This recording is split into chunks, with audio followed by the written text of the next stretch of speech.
Kebayang nggak kalau video ini disponsori oleh Baygon? Channel teknologi, bahas ilmu komunikasi, disponsori oleh produk anti nyamuk. Itu akan jadi salah satu crossover impian gue.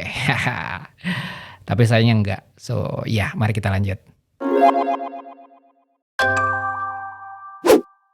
Di channel ini gue upload konten apapun yang gue suka. Gadget, fotografi, desain, dan marketing. Suka dengan tema tersebut? Subscribe dan nyalain lonceng notifikasi jadi nggak ketinggalan video berikutnya. Kalian pasti sering kan nonton iklan, baik itu di TV, atau mungkin juga tadi sebelum kalian lihat video ini. Atau kalau kalian pengguna HP Xiaomi, pasti akrab banget sama iklan. Akrab banget. Kalian pernah mikirin nggak gimana sebuah ide iklan bisa muncul? Seperti apa proses di belakangnya, siapa orang-orang yang terlibat, cara nyari idenya gimana, dan lain-lain. Apalagi iklan-iklan keren yang bikin kita bilang, kreatif juga nih iklannya.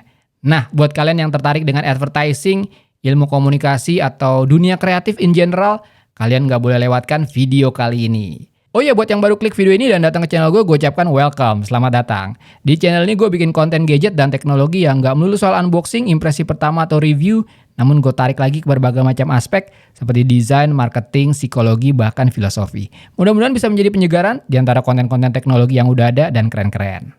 Seperti di video kali ini, gue akan coba ngulik proses kreatif dari beberapa campaign iklan Baygon jadul. Kenapa Baygon?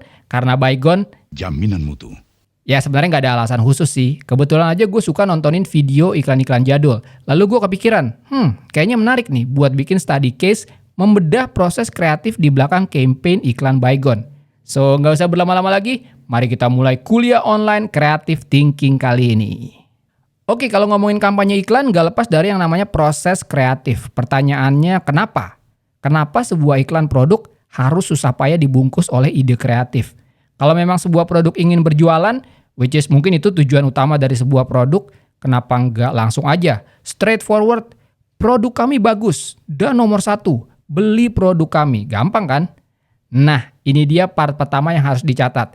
Bedakan antara jualan dan beriklan. Buat kalian yang awam dengan dunia komunikasi marketing, kedua istilah ini mungkin akan kelihatan serupa. Apa bedanya sih? Iklan itu kan bukannya jualan juga. No, beda. Jadi ada yang namanya selling, jualan, ada yang namanya communicating atau iklan.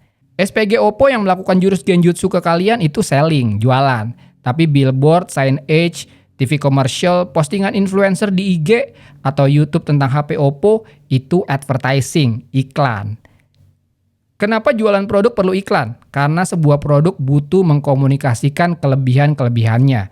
Dan calon konsumen butuh yang namanya reason to believe untuk membeli produk tersebut. Dan disinilah fungsi iklan yang sebenarnya, berkomunikasi dengan konsumen, sehingga mereka mendapatkan alasan untuk melakukan pembelian. Ingat 3 prinsip ini, jangan tawari tapi persuasi, jangan jualan tapi komunikasikan, jangan paksa, tunjukkan kelebihannya. Dan disitulah fungsi advertising atau iklan sebagai sebuah bentuk komunikasi. Apalagi kalau komunikasi tersebut dibuat kontekstual dan sedekat mungkin dengan target audience. Problem mereka apa, kehidupannya seperti apa, kesehariannya gimana, bahasa seperti apa yang mereka ucapkan, dan lain-lain. Jadi itulah fungsi kreativitas di dalam sebuah komunikasi iklan. Menciptakan konteks, membangun hubungan dengan audiens, sedikit mempersuasi, dan yang paling penting, menawarkan solusi kepada konsumen. Dan mencari ide kreatif ini adalah tugas tim kreatif dari sebuah advertising agency. Ada creative director, ada art director, dan ada copywriter. Mereka yang akan menggodok ide kreatif based on brief klien seperti apa, insight konsumennya seperti apa, kelebihan produknya apa, dan lain-lain.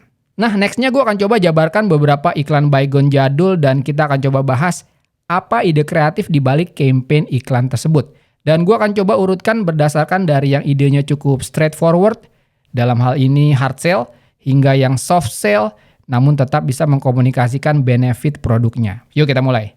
Pertama mari kita lihat iklan Baygon dari tahun 2008. Ini dia. Nyamuk demam berdarah bisa menyerang kapan saja.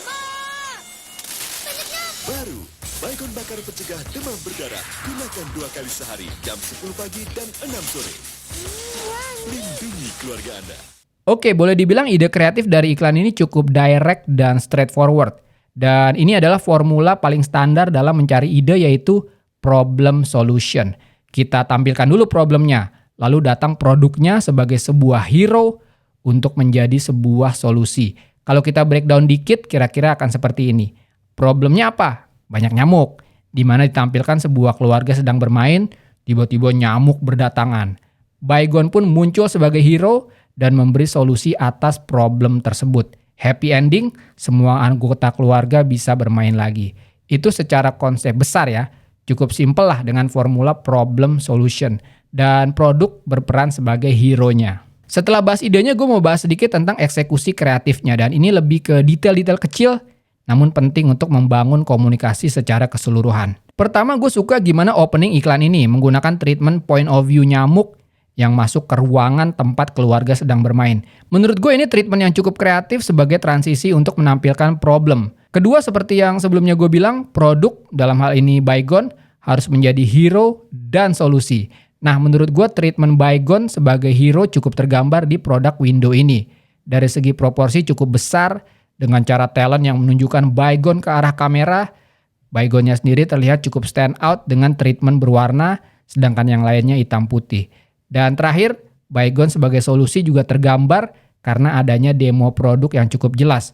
Mulai dari mengeluarkan produknya, membakar anti nyamuk, hingga meletakkannya ke ruang keluarga.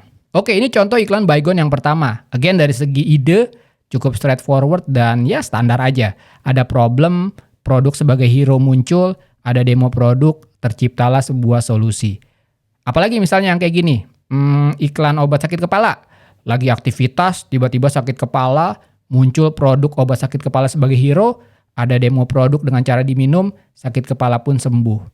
Ya boleh dibilang ini format standar sebuah komunikasi iklan. Oke, kita lanjut yuk. Nextnya gue akan tunjukin format crafting ide yang tidak biasa, bukan problem solution, tidak ada demo produk, tapi produk tetap bisa menjadi sebuah hero dalam komunikasi tersebut. Masih dari iklan Baygon, mari kita lihat iklan yang berikut ini. Aduh, Gap, kemalaman nih.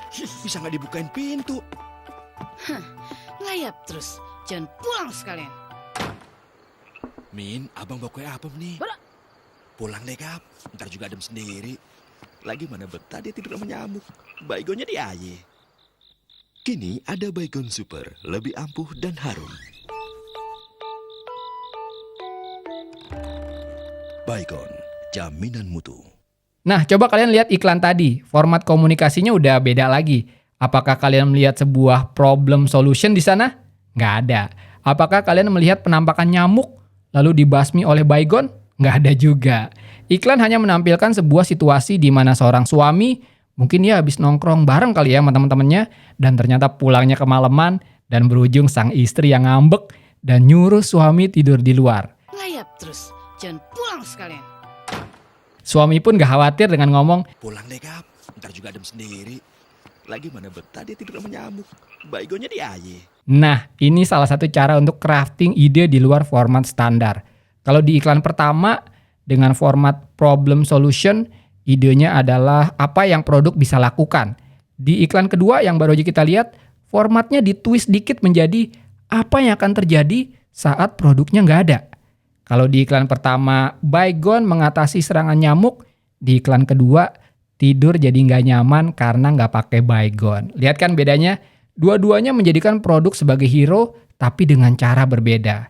Disinilah kerennya dan serunya terlibat dalam proses kreatif sebuah komunikasi. Ide bisa ditarik ke sana kemari, tapi tujuannya tetap sama, menjawab brief produk. Contoh lainnya apa misalnya? Ide dengan menggunakan format the absence of product. Tidur nggak nyaman karena nggak pakai Baygon. Terus apalagi ya? Rumah jadi sarang kecoa atau semut karena nggak pakai kapur bagus misalnya. Atau ada lagi nggak? Nah, coba cari lagi, tulis di kolom komentar kalau ketemu. Next, gue mau bahas dikit hal-hal kecil dan detail yang bikin iklan Baygon ini menjadi menarik dan membantu komunikasi produknya. Khususnya di konteks tahun 90-an dulu ya. Pertama, cerita yang dibangun oleh iklan ini relate banget dengan target market dari Baygon, khususnya Baygon bakar. Secara target market, Baygon menyasar SESC atau bahkan D yang tinggal di suburban atau rural. Konflik-konfliknya pun sederhana tapi meaningful. Suami kelayapan, sampai rumah nggak dibukain pintu oleh istri. Nah, detail-detail seperti ini yang bikin target audience yang melihat iklan ini merasa relate dan ekspresi mereka pada saat lihat iklan ini adalah, Wah, gue banget nih. Saat hal itu terjadi, sebuah iklan telah berhasil untuk membangun connection dengan audiens dan komunikasi produk pun akan lebih mudah dilakukan. Dan menurut gue iklan Baygon versi ini juara banget sih. Ceritanya relate, konfliknya sederhana tapi menggemaskan. Produk role-nya jelas, dan lihat art direction-nya. Suasana kampung digambarkan dengan treatment ala-ala panggung teater dengan bulan yang besar. Ada tukang sekoteng, semua talentnya pun actingnya natural banget. Mantap, menurut gue ini one of the best TV commercial in the 90s. Oke, next kita akan lihat iklan Baygon berikutnya. Yang ini ide dan formatnya masih sama. Idenya adalah tidur nggak nyaman karena nggak pakai Baygon. Yang ini menurut gue bahkan lebih keren dan lebih simple lagi. Mari kita lihat.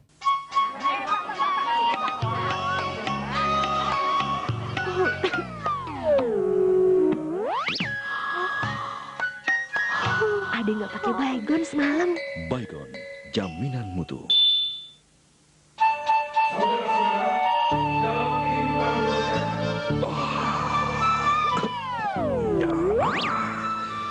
Ada yang nggak pakai Baygon semalam. Baygon, jaminan mutu. Nah, lihat gimana idenya bisa ditarik lagi menjadi ada yang nggak pakai Baygon semalam. Karena nggak pakai Baygon, tidur nggak nyaman semalaman, efeknya apa? Ya besok paginya ngantuk saat beraktivitas. Jualan di pasar, ngantuk. Dengerin ustadz ceramah, nguap. Bahkan nggak perlu ada penampakan nyamuk di iklan ini. Dan produknya pun hanya muncul di bagian akhir. Tapi komunikasi bahwa Baygon bikin tidur nyaman terkomunikasikan dengan jelas di iklan ini. Yang harus jadi catatan adalah format dan twist ide seperti ini hanya berhasil pada saat brand dan produknya udah dikenal. Misalnya brand-brand yang memang sudah menjadi market leader. Jadi target audiens sudah tahu Baygon itu apa, fungsi produknya apa, dan lain-lain. Oke, nextnya coba kita lihat study case untuk komunikasi yang sedikit berbeda. Background story-nya adalah kadang sebuah brand mengeluarkan komunikasi untuk merespon apa yang menjadi insight konsumen tentang produknya. Dan sebuah iklan bisa menjadi solusi untuk mengkomunikasikan hal tersebut. Kita lihat contohnya dulu, habis itu kita bahas. Yuk. Pak Ronda. Perlu Baygon nih, Bu. Ayo, Betty duluan dong, Bu. Ada perlu nih. Mana sih buru-buru amat? Ada aja. Betty dong, dapat kembalian. Pak Ronda enggak. Bet, Baygon memang lain harganya. Tapi makinnya jauh lebih hemat.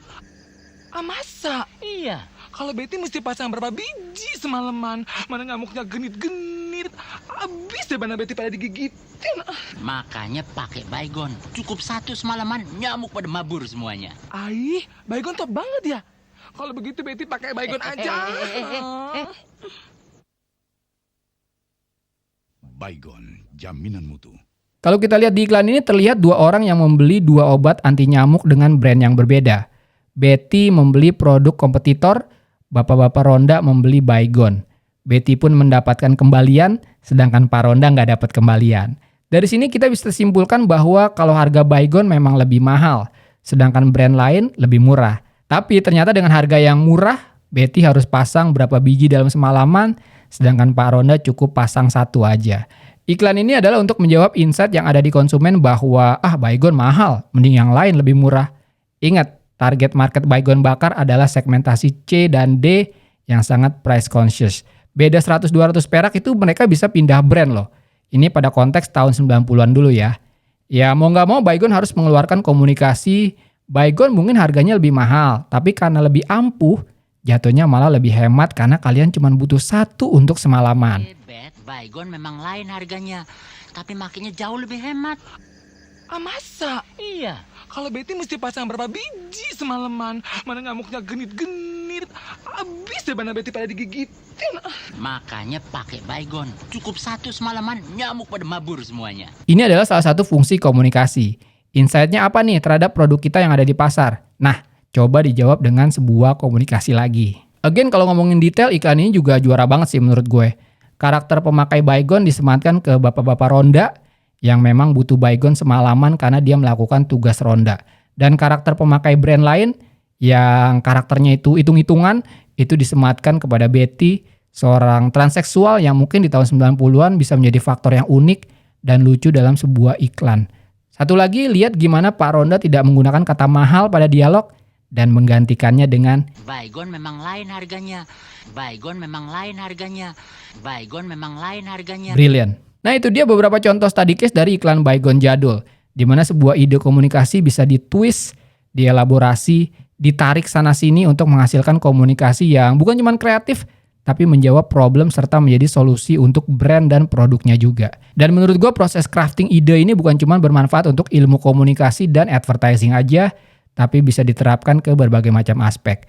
Kalau kalian content creator, punya bisnis atau mungkin kerjaan yang berhubungan dengan dunia kreatif, selalu tanya ke diri kalian, idenya apa ya? Bisa diapain lagi ya? Gimana kalau diginin aja? Dan lain-lain. Oke deh, segitu aja video kali ini. Gimana, kalian suka dengan tipe-tipe video seperti ini? Mudah-mudahan tetap menarik dan bermanfaat ya. Gimana pendapat kalian? Terusin atau jangan video-video yang sedikit out of topic kali ini? Tulis aja di kolom komentar. Pertanyaan kali ini, iklan apa yang kalian ingat? Boleh iklan jadul atau yang terbaru, dan menurut kalian apa ide dari iklan tersebut? Tulis di kolom komentar. Seperti biasa, klik like kalau kalian suka video ini, dislike aja kalau nggak suka. Follow Instagram Utangan Belang, cek link di deskripsi untuk informasi lebih lanjut tentang video ini. Thanks for watching, I'll see you next time.